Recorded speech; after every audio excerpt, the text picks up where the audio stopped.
নুসাইবা ইসলাম আপু লিখেছে দাম কত? এটা দিলে মোটা হবে নি, এটা দিলে চামড়া মোটা হবে। যদি আপনার স্কিনে চামড়া এরকম পাতলা থাকে যে স্কিন একদম সুতার মতো হচ্ছে, রক দেখা যায় গালের দুই পাশ এই রকমের টকটকে লাল হয়ে থাকে, পুরো মুখ এমন লাল হয়ে থাকে, স্কিনের লাল ভাবগুলোকে দূর করে ফেলতে চান এবং পাতলা স্কিনে চামড়া মোটা করতে চান, তাহলে স্নেলের জেলটা নেবেন। এটা হচ্ছে কোরিয়ান একটা জেল। এইটা আপনার বয়সের ছাপও দূর করবে। যাদের হচ্ছে অল্প বয়সে স্কিনে দেখা যায় একটা বয়স্ক ভাব পড়ে গেছে, তারা জেলটাকে অবশ্যই ব্যবহার করবেন। যারা ঈদের আগে স্কিন সুন্দর করে ফেলতে চান, এই জেলটাকে ব্যবহার করবেন। জাস্ট টেক্সচারটা দেখছেন কত সুন্দর একটা টেক্সচার পাবেন, একদম স্মুথ একটা টেক্সচারে। এইটা আপনারা ইউজ করবেন, একটু মোটা লেয়ারে করে ব্যবহার করবেন। আপনি দেখবেন আপনার পাতলা স্কিনের চামড়া মোটা করবে, হেলদি একটা স্কিন আপনাকে করে দেবে।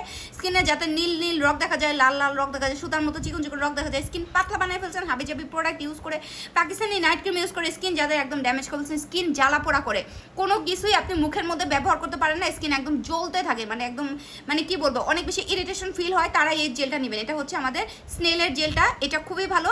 এটা আপনার যদি ঠান্ডার প্রবলেম না থাকে তাহলে ফ্রিজে রেখে ব্যবহার করবেন, আরও বেশি আরাম পাবেন। ফ্রিজে না রেখে ইউজ করলেও স্কিন অনেক বেশি আরাম লাগে ভাই, মানে ইউজ করলে স্কিনটা একদম শান্ত হয়ে যায়। সো চুলার পাশে কাজ করতে রান্না করতে করতে অনেকে দেখা যায় স্কিন গাল দুটো টকটকে লাল হয়ে যায়, বাইরে গেলে গাল দুটো একদম লাল হয়ে থাকে। বাইরে থেকে এসে জেলটা যখন ইউজ করবেন আপনি দেখবেন আপনার এত আরাম লাগবে, আপনি আমাদের দোয়া দিতে থাকবেন। রেগুলার ইউজ করতে করতে আপনি দেখবেন আপনার পাতলা স্কিনে চামড়া মোটা হবে। সব থেকে মেইন কথা হেলদি একটা স্কিন হবে, চকচকে কোরিয়ানদের মতো চকচকে। যারা স্কিন করে ফেলতে চান, হেলদি স্কিন করতে চান, তারাই আমাদের এই জেলটা নেবেন।